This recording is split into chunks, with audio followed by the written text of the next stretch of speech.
Lions TV. This is the Den Daily, bringing you all the latest gossip, views and transfer news from in and around the Den. Saturday saw the close of the 2023-24 season, and the Lions finished with a flourish, finishing 13th in the table, making it 5 straight wins with Casper De Nor's goal in the second half. The season is over, yes, but there's plenty to talk about, and I've got videos going out every day this week. I'm hoping to bring the podcast as well at some point. But in this video today, what we're going to talk about is the non-inclusion, if that's the right term, of Kevin Nisbet and Michael Obafemi in Saturday's matchday squad. Now, it was the end of the season. It was an early kick-off. I'd actually been out on Friday. I was a little bit wonky, if I'm honest. So I never really paid much attention to the substitutes bench. I saw that the two changes in the starting 11, that it was Mitchell and Esse coming back in for Saville and Honeyman, I think it was. But I didn't really pay much attention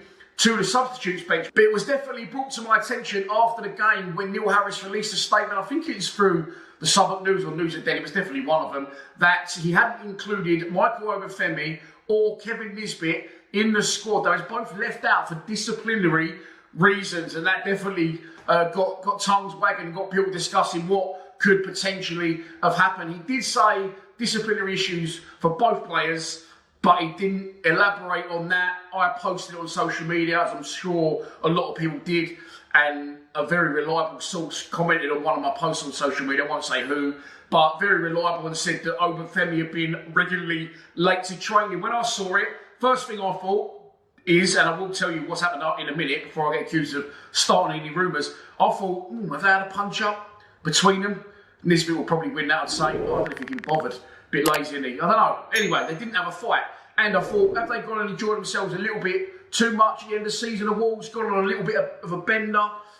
And definitely Nisbet will have that in him. He's Scottish. But no, it's nothing that interesting, unfortunately. Both players have both been disciplined, both for the same reason, not obviously inclusive unless they're doing a carpool. And that is that they've both been regularly late to training, as that post said on one of my social media accounts about Obafemi being permanently or constantly late for training. So that's what's happened. Neil Harris has addressed it, and he said, you know, as long as I'm at this football club, there is standards that I expect all players to adhere to, and they've both been disciplined. He went on to say, and we'll start with Obafemi, I don't condone it, of course I don't, and if Obafemi wants to be a lazy bastard, that's down to him, where the money's on and the club he's come from, although they're going to be coming back down to the Championship more than likely. But look, Obafemi isn't a permanent Millwall player. He come to Millwall to get game time, to help us out of the situation. And I feel that he didn't score loads of goals. I think he got 2. But I feel he played his part. I feel he played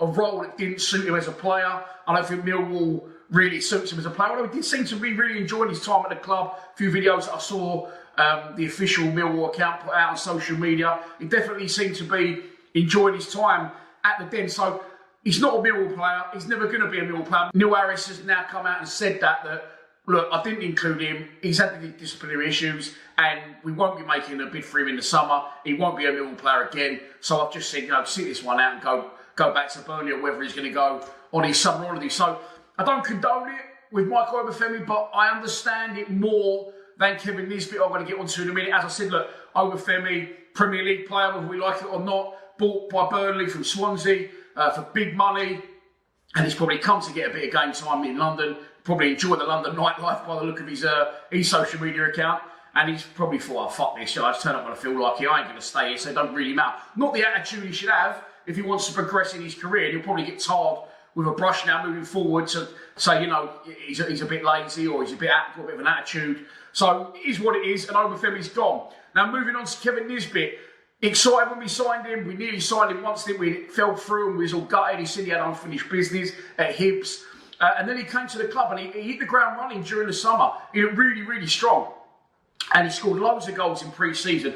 Started the season okay, was in favour instead of Tom Bradshaw. I remember the opening day of the season, up there at Middlesbrough, he got into some really good positions and made some good runs off like the shoulders of the last defenders, but he just couldn't find the net. He did get his opening goal for the club at the Den, and I can't remember who it was against, but it was a very calm, composed, side-foot finish. Now, I think there's a player in there, But there's issues here now as well as disciplinary. I think, and I watched him for the 21s against Barnsley the other week, he played up front with Tom Bradshaw, and I'm not so sure that he's lazy. I think that this injury that he had, while we didn't sign him, and then we did sign him for about £1 million cheaper than we probably should have got him, I think that's there, and I don't think it's going anywhere. And I think he's not putting everything into games to manage that. Now, Neil Harris has come out and said that next season, wipe the slate clean, and Kevin Nisbet is a massive part of this football club. I also think that Neil Harris, well, we know he does, he likes to play. He said since he's taken over, we've gone from a 3-5-2 to a 4-2-3-1 or a 4-4-2. I think he wants to play two strikers, Harris, and I think with our limited budget, I think he's going to have to look at Nisbet and Bradshaw. For me, potentially two similar types of players, no target man and one's a playoff. I think he might have to look at that, as I say, in regard to the sort of budget that we've got to spend, that he might have to utilise Kevin Nisbet and get them firing together, Bradshaw. So that remains to be seen. Is Nisbet's heart in it? I'm not so sure. Is it this injury? Is it that he don't fancy it in England? It's very difficult, as we know, for players that score loads of goals in Scotland or are highly rated in Scotland to then come and transfer that into football in the Championship. It's miles different, a very different type of football, I would say. I don't watch loads of Scottish football, but let's be honest, no offence to any Scottish people watching, it's shit, other than Celtic and Rangers. There's no teams up there. So, I don't know what's happened, but I get the sense now that Nisbet's heart probably isn't really in it. But, in the opposite side to Obafemi, unfortunately, Big Kev, tough fucking shit. You signed for this club, you cost us, in our terms, a lot of money, and you've now got to get a rock up your arse. Turning up to training is absolutely, late, not acceptable, and I think you're taking absolute liberties, if I'm honest. Not that you're probably watching.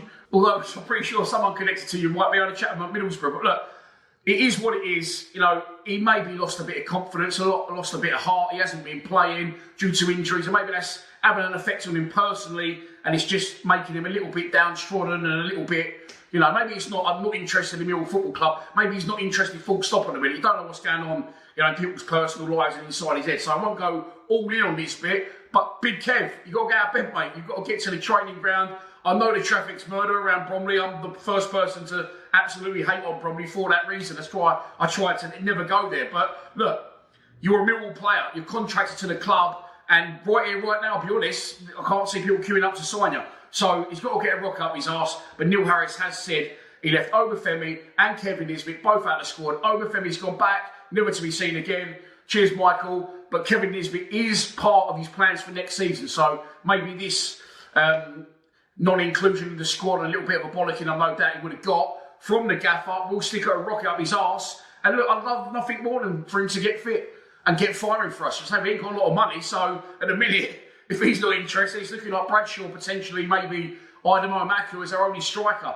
But we will have to invest in the summer. Harris said he wants to invest in those areas, so the cards are on the table, Kevin. It's down to you now to get your finger out your arse, mate. But there you go. That's what it was. It wasn't anything super exciting or really juicy, unfortunately. It is just that they both were late for training, couldn't get out of bed or whatever, I don't know. But look, that's the Ben Daily done. I'll be back tomorrow. I'm going to do a video on Jaffet Tanganga one day this week and Ryan Longman. Let me know which one you prefer first. I haven't filmed either yet and I can do it to your wishes and needs. Please subscribe to Lions TV. Come on, you Lions.